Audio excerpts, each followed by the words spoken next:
What's up, YouTube? So today we're going over a real special topic. I brought in my buddy Stefano Mongardi and Mongardi. My last name is Italian and I can't pronounce it, but he's going to be going over a question I get a lot, which is how do you pick a niche if you don't speak English as your first language? So we're going to be going over that right quick. Where are you from? I'm from Italy. Where in Italy? I live here in Los Angeles. I'm from Milan originally. So my first language I'm so is jealous. So let's get into it. He's going to break down how to pick a niche if English is not your first language. So let's get into it right now. Right now we're going to see together essentially what can you do when English is not your first language, like in my case, but what kind of market can you pick based on your language as well. So the first thing you need to focus on, of course, is the language. So you need to figure out what kind of market is good for your language. So let's say that you speak Italian or Spanish, like in my case. Well, Spanish is like a huge market right now, so it's not like a niche market. But let's say that you speak like Indian or you speak like Norwegian or whatever it is. So these markets are small market, but potentially you have millions of people living there anyway. So you have the chance anyway to make money out of this huge audience. So the first point is think about how big is your market related to your language, and don't think that it's too small, because the number one mistake many people do right now is they say, I need to start a YouTube channel in English, or I need to start a blog in English because like I can reach everyone. That's like the biggest mistake ever, because you can't ever reach anyone. So the most important thing is to pick a niche, and the language is the first niche you need to focus on. The second thing you need to focus as well is your skill. I don't want to say passion because it's like overused. Say, oh, I live in passion, whatever it is. It's not just about passion, it's about skill. Because maybe your passion is to, I don't know, is to carve wood, I don't know, something like that, which is a good market anyway, but probably it's not that profitable in your language, in your market. So if you're very good, for example, as a personal trainer, let's say, you are very good in nutrition, you know a lot of stuff many people, like 90% of people don't know. You can use your skill to create an info product. Essentially, an info product is pretty simple. It's like a membership site, a video, a PDF, an ebook, whatever it is, digital. So you have the chance to translate all your skills into a digital product and sell it online anywhere. So the most easy source of traffic when you want to sell a digital product is Google, because you get organic traffic, you don't need to pay anyone, and it's more qualified traffic as well. Because, for example, if you're a personal trainer, you can write a blog post in your language about how to build up mass. So people looking for this information in English, like it's overrated, like there are millions of blog posts about it, so there's a lot of competition, and you want to be there, of course. You need to play like in a blue ocean, essentially, where essentially there is a good market but no competition. Like, for example, Norwegian, in your case, if you create a blog post about how you can build muscle, probably you're gonna have like 3,000 visits a month, even that. But anyway, all this traffic coming from Google is super qualified, because there are people looking for that specific information,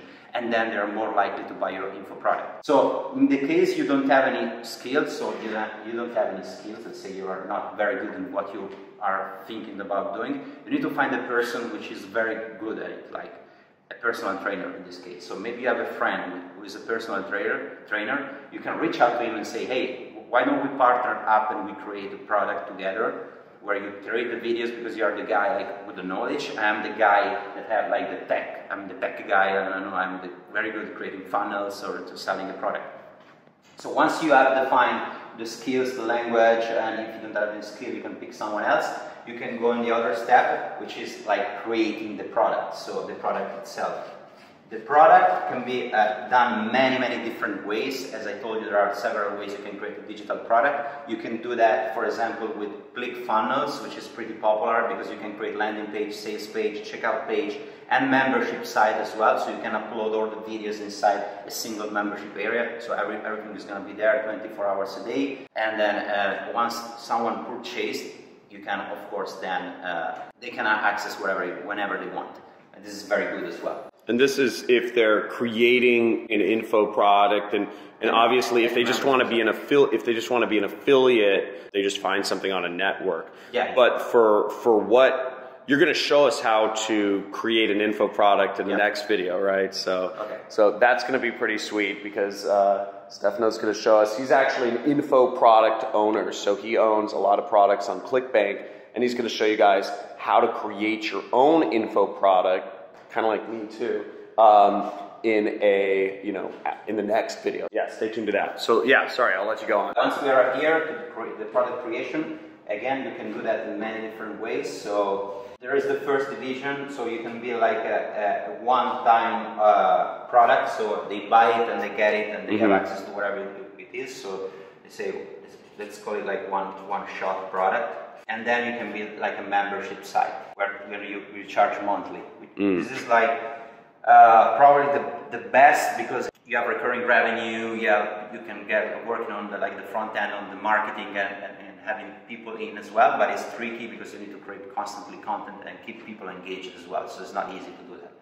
But for the first time, maybe it's better if you start with someone with a price range between let's say 20 to, I don't know, $99, stuff like that. So it's not very complicated to create. You can go like maybe 4 or 5 hours videos, which is the best way to go if you want to create a digital product, because nobody's going to read like an ebook anymore, or a PDF, or like an audiobook, or whatever it is. The video is the best thing to do because it's more like engaging, it's personal, it's direct. So it's the best way to go. So essentially, you can do that using different tools if you want like to build a membership site anyway, because you need to like have a place where you place all the content. Maybe it's better if you use, again, like ClickFunnels is like an example you can use. You can use ClickBank for the checkout page and for the joint venture contract, which is pretty cool as well, because with the joint venture contract as well, you can have other people working on the same product, like as a partner, like people which is like who has maybe the skills, and then you can divide up to 5 people any single contract. So let's say you can do 20 to your copy guy, 20 to your funnel, the guy building the funnels, 20% one other person. So you can build all this stuff and divide automatically every single payment every time they go through. So it's very, very cool. And then for the videos, you can use like YouTube, for example, which is free, completely free. But with YouTube, you have an issue because like essentially all the videos, even if they are private, they're going to be shareable anyway. So if they're going to share the link to someone who didn't purchase the course, it's going to see the content anyway. You can use Wistia for the video, which is the pretty expensive, but it's like the coolest one. And Vimeo as well, which is probably the best way to go because it's not that expensive. And it's good as well because you can close the video on a domain name as well, so nobody's going to see that. Once you have everything ready, like the hardware and the tools you want to use, you can create the content. The best thing to do at the beginning is to divide the content in a very easy way to use. So like 5 minutes each video with an introduction. At the beginning it's not easy, of course, to do everything like from scratch. So maybe it's better if you use something like that, like a whiteboard, and you pick all the topics saying, okay, lesson 1 is going to be like the intro, and then it's going to be like to basic, 3, or I don't know, the core of the course, and 4, and blah, blah, blah. So once you have everything set up on paper, you can start creating the videos. Again, we're using these tools. And you don't need like to have a huge amount of content, maybe some bonus as well, because based on the price range you have to choose, you can essentially give more value. So if you are giving something for like $99, or I don't know how much it's going to be in your currency, you can charge less or more based on the quantity of the video you're going to share. So let's say maybe 3 hours, 4 hours is good for this amount of money, maybe even less. And essentially once you have everything ready, you can lock with a membership site, which is not a recurring, because this is the recurring example. And then again, you can sell this product on ClickFunnels. You can use Stripe, you can use PayPal, and you can use ClickBank if you want, which is good, but they're going to take like a good amount of percentage, but it's very good if you want to split the payments automatically.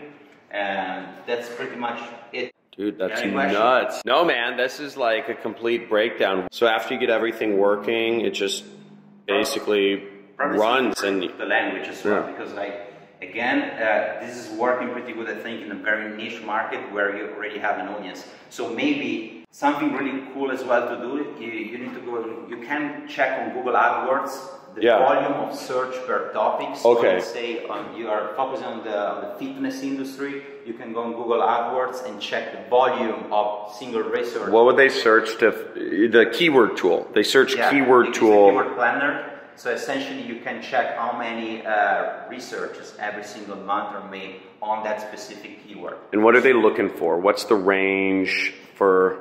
There is not like a specific range because it really depends on the conversion. That's pretty much it. But I tell my students 1 to 10,000 1 to searches. 10,000 is good. Like even in Italy, we have like some blog posts getting about 20,000, 30,000 hits every single month, which is pretty good as well. And consider the Italian market has 60 million people in total. Like probably 20 million are online, so it's a niche market, but it's a good market as well. So how do they know if their market's too small? Like, you know, like you know, some people might be from Norway or Morocco or from Egypt. How do you determine if a market's too small? The only one issue is the access to the internet. So if your country is pretty good served with internet connection, you're good to go. And if you have at least 1 million people living in that country. But if you don't have access to internet, it's going to be tricky. Like if you live like in probably Southern African countries where there are no internet connection, of course you need to have a good life balance as well. So people having, you know, a decent amount of money to spend for every single day life, because they need to essentially spend money for a product which is digital, and most of the time it's... Basically, if you're outside of South Africa, you're probably in a fine market. Yeah, like there are so many different places where I think you can strive with digital products and info products in a niche language, because essentially if you think about it, every single person today is online, every single person is buying online, is swiping cards in every single currencies, so you don't have an issue in that sense, I think. Okay, cool. Dude, thank you so much. Welcome. You get some value. Yeah, guys. Let me know in the comments, guys. So I'm putting a link to Stefano's channel in the description, guys. Make sure to check out. So the next video in this series, we're going to be going over exactly how Stefano makes $1,000 a day or more selling info products. So in the next video, we're going to go over exactly kind of step by step some of that stuff. Guys, make sure you subscribe to the channel and check out the next video coming up.